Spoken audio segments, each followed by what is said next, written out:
Hello snowboarders of the internet, I'm your host Avran LeFeber, and in this video we're going to be reviewing the Spring Break Powder Twin. That's right, kooks only, no locals, surf's up, let's dive right into it. This board features Surf Rocker Twin camber, which is a very mellow traditional camber that comes down into a flat section and then it goes into an abrupt rocker and the tip and the tail kick, basically making it a twin powder surfboard. So you're going to get better float and slashability in deep pow, but having that camber is going to allow you to lock in when you hit a groomer. This board is available in 3 sizes, 156, 159, and 162.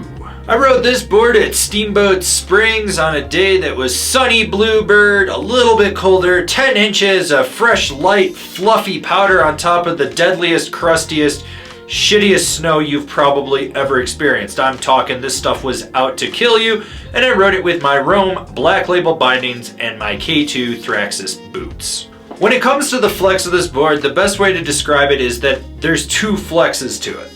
There's the flex you're gonna get when you're on a groomer, which is slightly above middle of the road, so it's a little bit stiffer. You have ever so slightly small amounts of play in the tip and the tail, but overall, just due to the width, the way this board is made, it's stiffer. There's a little bit of torsional flex to it. So, you know, you can charge, kind of just plow around with it. Now, when you get this board into fresh powder, that's when the Surf Rocker Twin takes over and it becomes a more playful, buttery flex to it. You just have this huge, immense spatula in the nose and the tail that you can just roll back and forth on and really get it up on and really slash, and it becomes playful yet super stable. That's the other thing with this board, is the stability due to the width of it is amazing. You charge into rutted out terrain, it wants to just skip right over it. You get a little bit of vibration, but it's never enough to horribly fatigue you. This board just wants to plow through everything in its path. So, like I said, when you're riding it on a groomer, hard pack, stuff like that, it's slightly above a middle of the road twin freestyle flex, but when you're in pow, it's a soft, buttery flex that's super stable. It's really hard to define. I haven't been on too many boards that actually feel like they have 2 different flex patterns to it, so just keep that in mind. So there's really 2 ways to load this thing up to pop.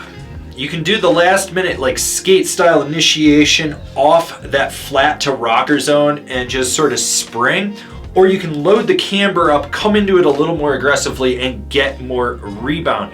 It's not the snappiest board out there, but it does more than get the job done. Now, hitting jumps, it'll get the job done. You know, the lip will do the work for the most part, or if you want to load up, you can, and you're gonna spring. Now you're probably asking, Avran, why are you hitting jumps on a powder twin? Powder park, baby, powder park. Plus, come on. Everyone knows that the park always has the best pow in it because the park rats don't wake up till noon. Seriously, you can't find pow early in the morning? Go to the park on a pow day. Trust me. Just trust me on that one.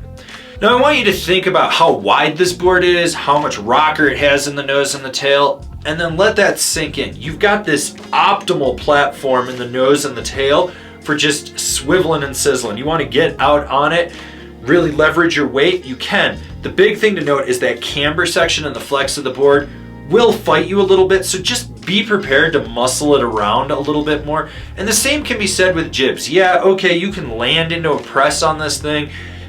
It'll still want to slap down a little bit. It's not the most pressable board out there, but it will get the job done. What's nice though is you've got so much surface area that when you get sideways on a feature and stuff, you really don't have to worry about like doing a balancing act. It just sort of cradles around it and does what it needs to do.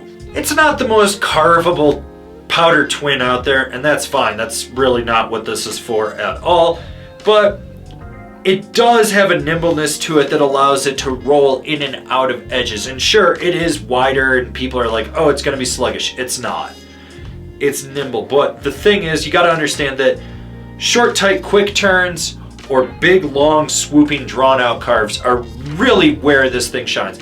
If you're trying to rail a hard, aggressive carve to get around a fat skier kid that fell in front of you, or maybe you're trying to show off to someone, you have to understand that you're going to load the center of this board aggressively, and even then, you're only steering with about this much of the back. You're just pushing so hard into it, putting so much effort into it, and even then, it's not gonna be the greatest carve or turn that you've ever done. It'll get the job done, but that's kind of where it is. Just keep in mind that you're gonna be doing those elongated swooping carves from one side to the other, or short, tight, quick turns.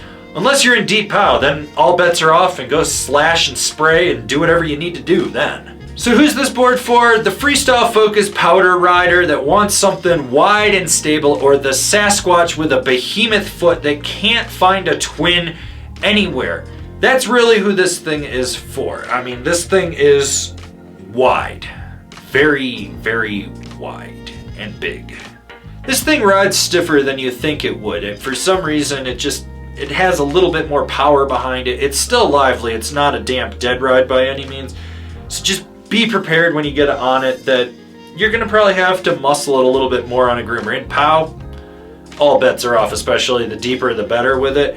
What's nice though is you basically get two flex patterns with this board. You get your groomer flex and you get your powder flex, and they complement each other. It really does balance this board out overall.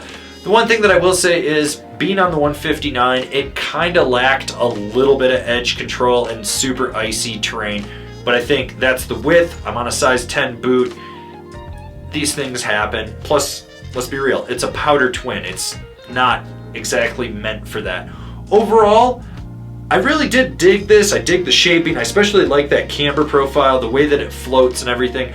I would love to have ridden this thing in a 2-foot deep day on something a little bit steeper than Steamboat, and maybe do some mini golf lines, jumping off stuff and doing some pillow poppers and whatnot. But you gotta take what you can get this year, and that's what I had to ride on.